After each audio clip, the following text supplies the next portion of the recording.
If you think that your life is hard and you're giving up on that because you think your life is unfair, think again. I was 18 years old when I got married. I belonged to a very conservative family, a Baloch family, where good daughters never say no to their parents. My father wanted me to get married, and all I said was, if that makes you happy, I'll say yes. And of course, it was never a happy marriage. Just about after 2 years of getting married, about 9 years ago, I met a car accident.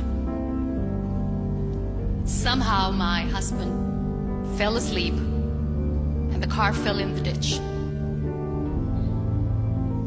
He managed to jump out, saved himself. I'm happy for him. But I stayed inside the car and I sustained a lot of injuries. The list is a bit long. Radius ulna of my right arm were fractured. The wrist was fractured. Shoulder bone and collarbone were fractured.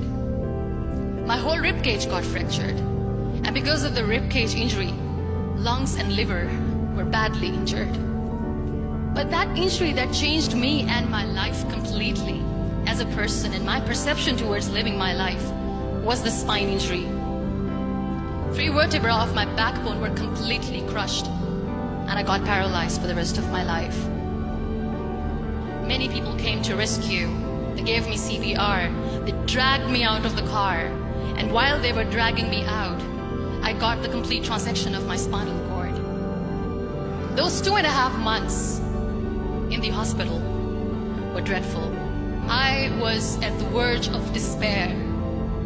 One day, doctor came to me and he said, well, I heard that you wanted to be an artist, but you ended up being a housewife. I have a bad news for you. You won't be able to paint again.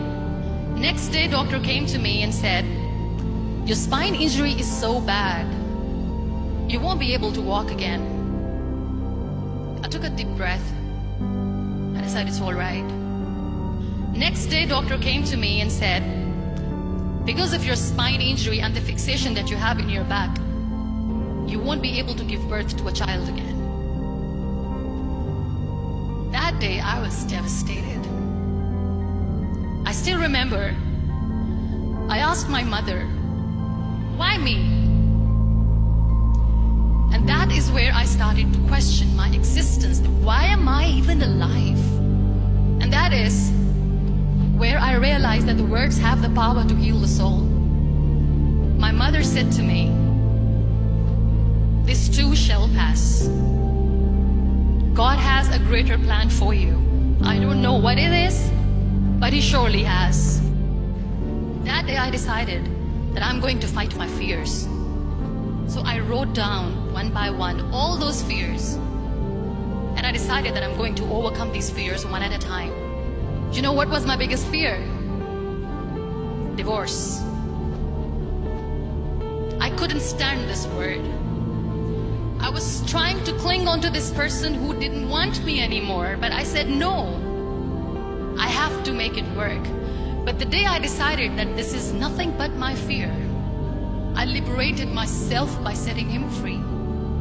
And I made myself emotionally so strong that the day I got the news that he's getting married, I sent him a text that I'm so happy for you and I wish you all the best. And he knows that I pray for him today.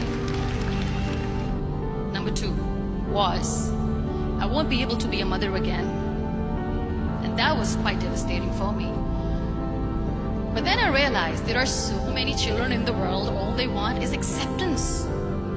So there is no point of crying, just go and adopt one. And that's what I did. 2 years later, I got this call from a very small city in Pakistan. I got a call and they said, are you Muniba Mazari? There is a baby boy and would you like to adopt? And when I say yes, I could literally feel the labor pain. I said, yes, yes, I am going to adopt him. I am coming to take him home. So when you accept yourself the way you are, the world recognizes you. It all starts from within. We have this amazing fantasy about life. This is how things should work. This is my plan. It should go as per my plan. If that doesn't happen, we give up. I never wanted to be on the wheelchair.